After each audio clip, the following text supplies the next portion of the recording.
This is my story. It's really not complicated, I don't think. My whole life, I was afraid of being caught naked. I didn't even go naked in the women's dressing rooms. I didn't feel comfortable around people naked. It was not a thing that I understood. I spent about a decade of my life sick in bed, surrounded and owned by my illnesses, and I healed myself of those with really just healthy food and healthy living and clean water and learning how to love myself.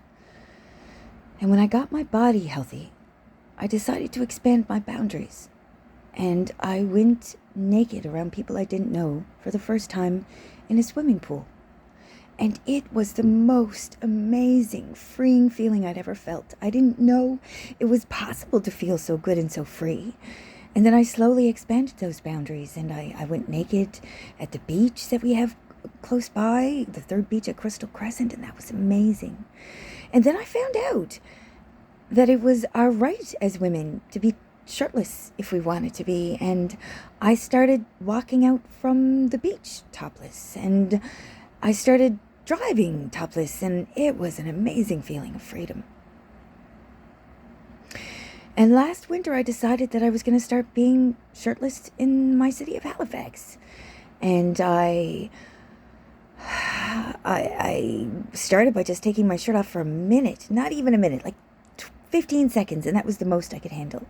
And then I did it pumping my gas at a local gas station, and it was the one that I spent a lot of time at. So that's why I chose to go. Because I wanted to make it the scariest that I could be, because this was a challenge to myself. It had nothing really to do with anyone else. I made a TikTok, and 90,000 people watched it. And a bunch of people complained, and the manager came out and told me that she wished for me not to be topless on their property, and I said, okay. But then I started speaking to other women, and they started to tell me that they wanted to have the freedom to be topless as well, but they had gotten such pushback that they had to stop it. And this made me sad, because I wanted other women, if they wanted to choose this for their own bodies, to be topless wherever they wanted to be. So I started to push. I started to be topless on the streets, and I started to experience a huge amount of judgment. And it wasn't clear whether this was legal or not for me in Nova Scotia and Halifax. The police were telling me they were going to arrest me, and I needed to know what the answer was. I know I could have called the police department and asked them, but then that wouldn't have had the same reaction. I wanted to make sure that everyone knew that it was the right of every woman, if they wanted to be topless, to be topless. So I walked fully naked down the street, not once, but twice.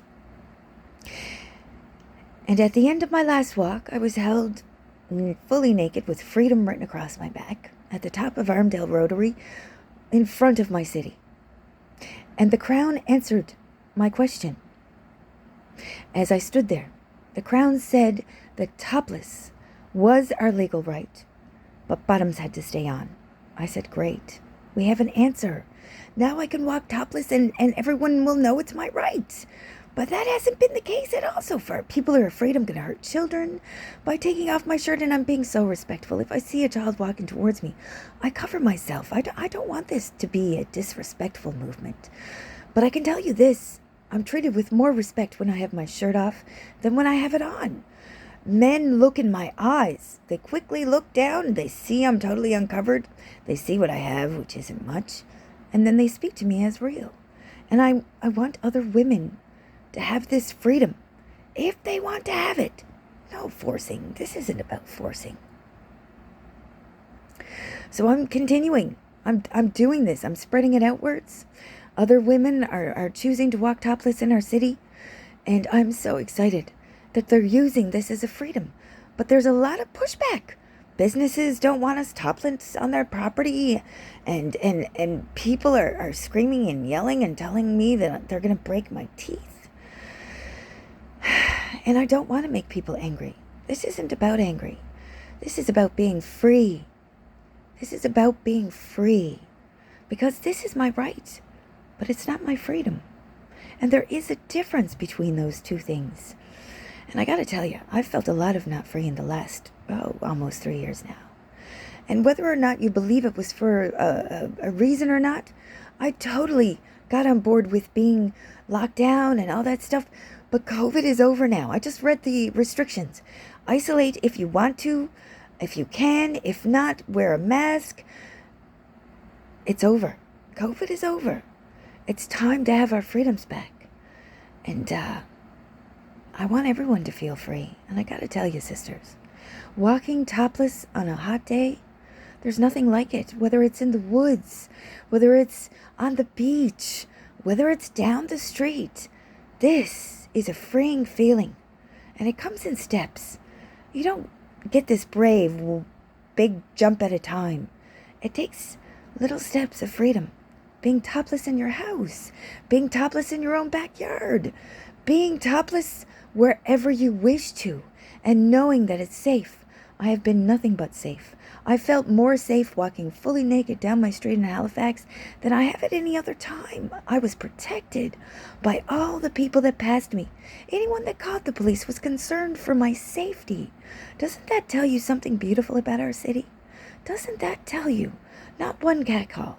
And I know I'm not beautiful. I know that if I was better looking, perhaps I would have gotten some. But I gotta tell you, we live in a beautiful and free city called Halifax, Nova Scotia. And I want to keep it that way. I want us to all be free. Freedom is something that you feel inside and that you use as a freedom. And now's the time to be free. Let's all be free together, my brothers and sisters. Let's all be free